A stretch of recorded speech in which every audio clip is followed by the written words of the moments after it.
நம்ம இந்த ஒரு வீடியோவில் நகைக்கடன் தள்ளுபடி குறித்த பட்ஜெட்டில் வெளியான அந்த முக்கியமான அறிவிப்புகள் என்னென்ன, யாருக்கு இந்த நகைக்கடன் தள்ளுபடியை குறித்து முதல்வர் விஜய் அவர்கள் மீண்டும் அறிவிக்க இருக்கிறாரு, நகைக்கடன் தள்ளுபடியை பெற நீங்கள் என்ன இப்போ செய்யணும், இது எல்லாமே இந்த வீடியோவில் நாம் பார்க்கலாம். தமிழகத்தில் கூட்டுறவு வங்கிகளில் பெறப்பட்ட 5 சவரன் வரையிலான நகைக்கடன் தள்ளுபடி குறித்த முக்கிய தகவல்களை இந்த ஒரு வீடியோவின் வாயிலாக நாம் பார்க்கலாம்.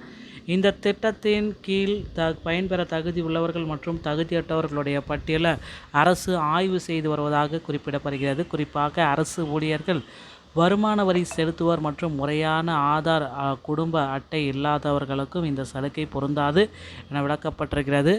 வறுமை கோட்டிற்கு கீழ் உள்ள ஏழை எளிய மக்கள் மற்றும் விவசாய கடன் பெற்றவர்களுக்கு முன்னுரிமை அளிக்கும் வகையில் இந்த அறிவிப்பு அமைந்துள்ளது. ஒரு குடும்பத்திற்கு ஒரு கடன் மட்டுமே தள்ளுபடி செய்யப்படும் என்ற நிபந்தனையுடன் தகுதியான பயனாளிகளின் இறுதி பட்டியல் விரைவில் வெளியாகலாம். இறுதியாக பொதுத்துறை மற்றும் தனியார் வங்கிகளில் பெற்ற கடன்களுக்கும் இந்த தள்ளுபடி பொருந்துமா என்பதில் இந்த வீடியோவில் நம்ம பார்க்குறோம். திட்டத்தினுடைய உண்மையான நோக்கம் அப்படின்னு நம்ம பார்க்குறப்ப ஏழைகளுக்கு நிவாரணம். முதலமைச்சருடைய தேர்தல் வாக்குறுதியை நிறைவேற்றும் விதமாக இந்த அதிரடி நடவடிக்கை எடுக்கப்பட்டிருக்கிறது. கடன் சுமையிலிருந்து ஏழை மற்றும் எளிய நடுத்தர மக்கள், பிபிஎல், மிடில் கிளாஸ் இதனை மீட்பதே இதன் முக்கிய நோக்கம். தள்ளுபடியினுடைய முக்கியமான நோக்கம் உண்மையான ஏழை எளிய மக்கள் மற்றும் நடுத்தர வர்க்கத்தினரை கடன் சுமையிலிருந்து மீட்பதே அரசினுடைய ஒரு முக்கியமான வேகம். மாபெரும் ஒரு அப்டேட்டை பண்ணியிருக்காங்க. என்ன அப்டேட் அப்படின்னு பார்த்தீங்கன்னா, உண்மையான பயனாளிகள் யார் அப்படின்றத இப்போ பார்த்திங்கன்னா வெளிக்கொணரணும். அதுக்காக கணினி பகுப்பாய்வு தகுதியானவர்களின் பட்டியலை ஃபில்டர் பண்ணியிருக்காங்க.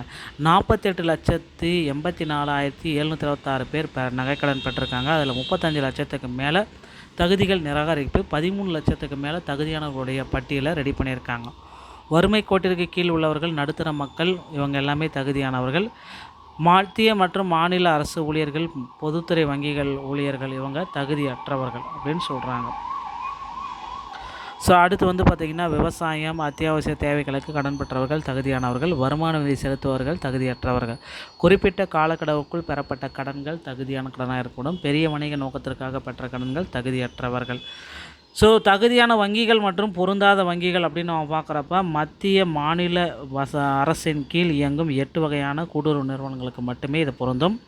கூட்டுறவு வங்கிகள், தொடக்க வேளாண்மை கூட்டுறவு சங்கங்கள், நகர்ப்புற கூட்டுறவு வங்கிகள், அர்பன் கோஆப்டிவ் பேங்க்ஸ். பொருந்தாத வங்கிகள் அப்படின்னா தனியார் நிதி நிறுவனங்கள், தேசிய மயமாக்கப்பட்ட பிற பொது வங்கிகள். இவங்க எல்லாமே தகுதி அற்ற வங்கிகள் அப்படின்னு சொல்லியிருக்காங்க. ஒரு குடும்ப அட்டைக்கு ஒரு முறை மட்டும்தான் தள்ளுபடி அப்படின்றது சொல்கிறாங்க. ஒரு ரேஷன் கார்டு ப்ளஸ் முறையான ஆதார், அதிகபட்சம் ஒரு தள்ளுபடி. மோசடி தடுப்பு நடவடிக்கை, ஒரு ரேஷன் கார்டை பயன்படுத்தி பல கடன்கள் வாங்கியிருந்தால் அந்த குடும்பத்தின் அனைத்து கடன்களும் முழுமையாக நிராகரிக்கப்படும். 5 சவரனுக்குள்ளே இருக்கணும். அதற்கு குறைவாக நகைக்கடன் வைத்திருந்தால் முழு தள்ளுபடி, 5 சவரனுக்கு மேலே இருந்தால் நீங்கள் தள்ளுபடி முற்றிலுமாக நிராகரிக்கப்படும் அப்படின்னு சொல்கிறாங்க. அதனால் 5 சவரனுக்குள்ளே இருக்கிற மாதிரி பார்த்துக்கோங்க. கடனுடைய முக்கிய நோக்கம் ஆதார் அட்டை இணைக்கப்படலாம், நிராகரிப்பு. குடும்ப அட்டை, ரேஷன் கார்டில் விவரங்கள் வழங்கப்படலாம், நிராகரிக்கப்படும். அடுத்த கட்ட நகர்வு என்னவாக இருக்கும் அப்படின்னா, அதிகாரப்பூர்வ அரசாணை ஜீவோ வெளியிட போகிறாங்க. கூட்டுறவு வங்கிகளில் தகுதியான பட்டியல் வெளியிட போகிறாங்க. தகுதியானவர்களுக்கு கடன் தள்ளுபடி மற்றும் நகைகள் மீட்புக்குண்டான தேதிகளை அரசு வெளியிடும். பட்டியல் மற்றும் அரசாணைக்காக காத்திருக்கவும் வதந்திகளை தயவுசெய்து நம்ப வேண்டாம் அப்படின்றத குறிப்பிட்டிருக்காங்க. ஒரு குடும்பத்துக்கு ஒரு ரேஷன் கார்டுக்கு மட்டும்தான் தகுதி இருக்கும், மற்றவங்களுக்கு தகுதி இல்லை அப்படின்றத நமக்கு அப்டேட் பண்ணியிருக்காங்க. உடனடியாக நிராகரிப்பு இந்த 3 பிரிவுகளுக்கு, ஓகேங்களா. அரசு ஊழியர்கள், மத்திய மாநில அரசு பொதுத்துறை நிறுவனங்களில் பணிபுரியும் ஊழியர்கள் நிராகரிப்பு, வருமான நிதி செலுத்துவர்கள், இன்கம் டேக்ஸ் தாக்கல் செய்யும் பிரிவினர் நிராகரிப்பு, முறைகேடு செய்தவர்கள், தவறான ஆவணங்கள் மற்றும் ஒரே ரேஷன் கார்டில் பல கடன்களை பெற்றவர்கள் நிராகரிப்பு. நிராகரிக்கப்படுவது விவசாயம் அல்லாத பெரிய வணிக வியாபார நோக்கங்களுக்காக பெறப்பட்ட கடன்கள் தள்ளுபடி ஆகாது அப்படின்றத நிராகரிப்பு செய்கிறாங்க. ஃபைனலாக செக் பண்ணிக்கோங்க, 5 சவரனுக்குள்ளே இருக்கா இல்லையான்றது. கூட்டுறவு வங்கியில் தான் வாங்கியிருக்கீங்களான்றதை செக் பண்ணிக்கோங்க. நீங்கள் அரசு ஊழியராக இருந்தால் உங்களுக்கு கிடைக்காது. உங்கள் ரேஷன் கார்டில் ஒரே ஒரு கடன் இருக்கணும், 1க்கு மேலே கடன் இருந்தாலும் உங்களுக்கு கிடைக்காது. இதெல்லாம் பேஸ் பண்ணி தாங்க உங்களுக்கு 100% தள்ளுபடியை அரசு வழங்கும் போது பொறுத்து நம்ம பார்க்கலாம்.